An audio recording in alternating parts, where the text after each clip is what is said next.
at the Restaurant Fellowship with the current Board of Trustees Chair, Mr. Nigel Austin, as well as I have worked in relationship with the President of the Alumni Association, as well as all of the organizations on from the Student Affairs, Dr. Melody Pierce, Student Activities. And what you must do in working with these individuals is that you must come to these individuals with the opportunity of the students, with what the students want and what they feel, and that's a relationship and rapport. I have meetings with the Chancellor. As a matter of fact, the last meeting that I had with the Chancellor agreed to write an open letter to the students about what he is doing from his office. These are things that I do actively, but because you do not hold a title in front of your name, a lot of times people don't see that. But if you're in this for the right thing, it doesn't matter if you have the title or not.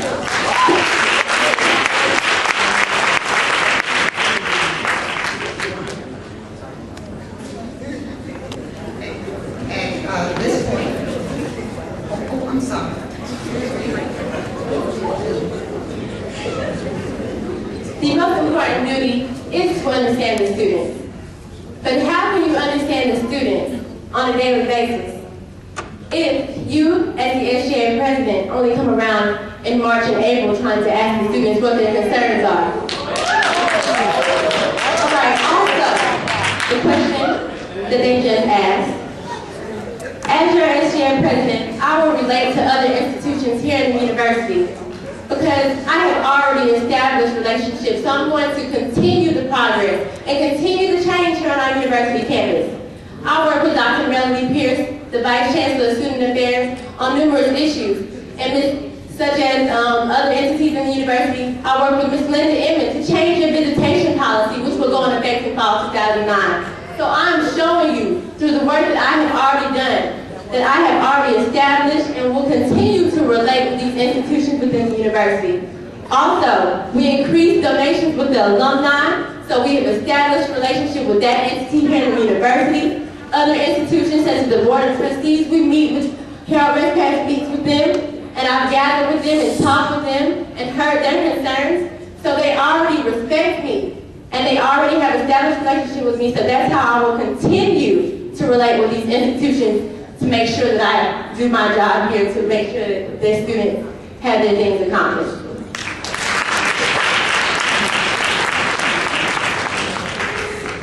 Again, I apologize.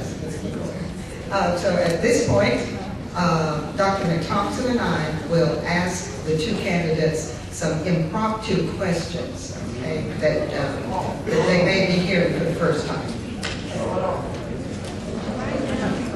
There's a question here, and any of the two candidates may choose to respond first. The question is, you have indicated to your audience some of your strengths.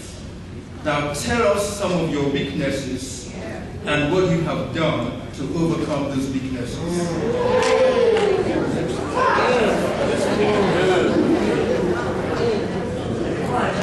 I believe that one of my biggest weaknesses is my inability, well not inability, but at times I find myself taking on a lot of things at one time.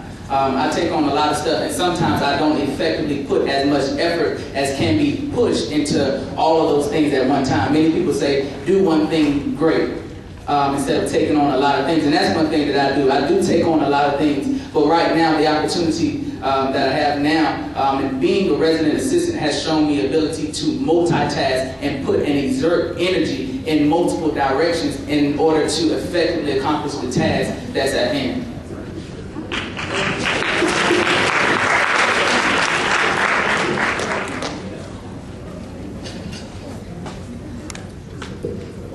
My weakness also is learning to say no to others to make sure that I don't take on too many tasks. When I started as your freshman class president, I began joining numerous clubs here on the university and had too much to do. So over the years, as a female, I've learned to take time out for myself and make sure that as I'm trying to get things done for the students, that that's my prime concern, and that I don't take on other things, because when you pack on other organizations and too many things and you're president of 3 or 4 organizations, you can't get the prime job done.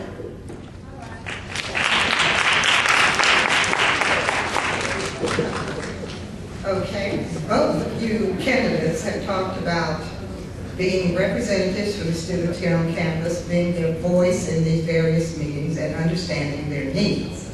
I'd like to ask both of you, what process or system do you have in place? I mean, you can't meet and talk with all 6,400, so what's the process for understanding the needs of your peers? Yes.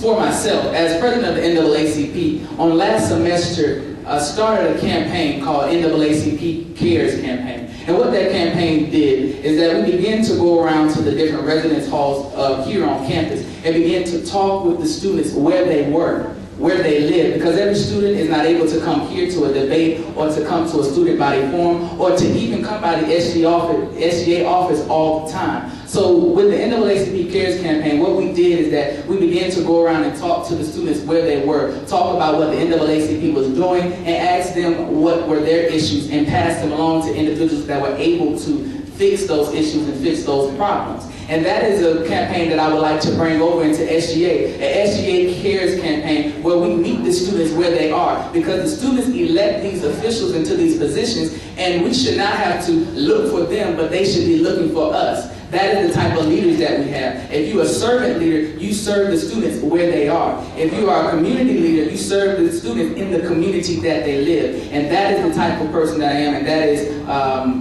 that is what I've done to help to understand the students where they are. I meet them where they are.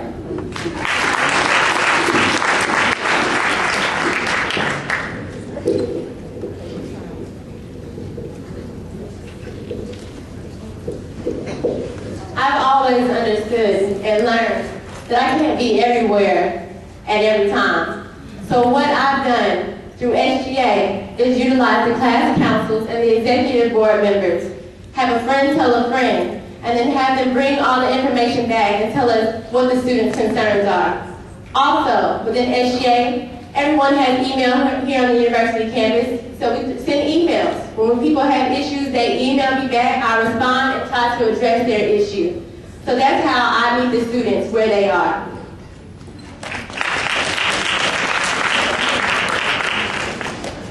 The responsibilities of the SGA president are enormous, and you have articulated those responsibilities.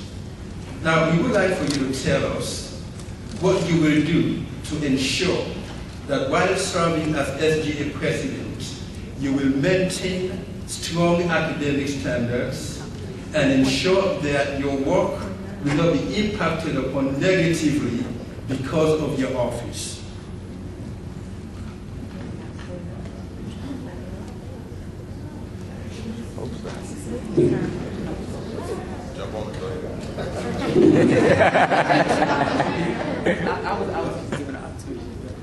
For myself, that falls under the ability to be accountable, because I don't think that you can hold a student leader should hold himself accountable to the same standards that we hold every other student accountable. That's why, if I am so honored to be elected your next SGA president, I will make it my duty, one, to take care of my academics here on this campus, and two, to make sure that I'm living up to the same standards that the professors hold you to. I know for a fact that there are sometimes professors allow other opportunities, maybe for students who are athletes or students who are in these positions, but we have to make sure that we hold ourselves to the same standard that everybody else is, and not because you have the title that you utilize that title to manipulate the system. One thing that I will do if I am elected to that position to make sure that my academics and that are not affected negatively by this process and holding this position is to make sure that the students know where I stand academically. That is first and foremost.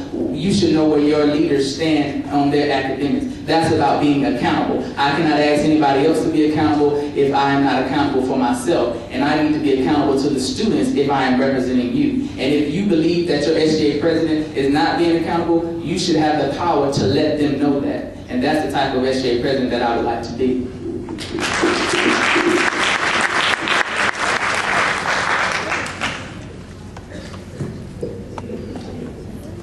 As your SGA president, I will make sure that I maintain my grades and my academic status by balancing everything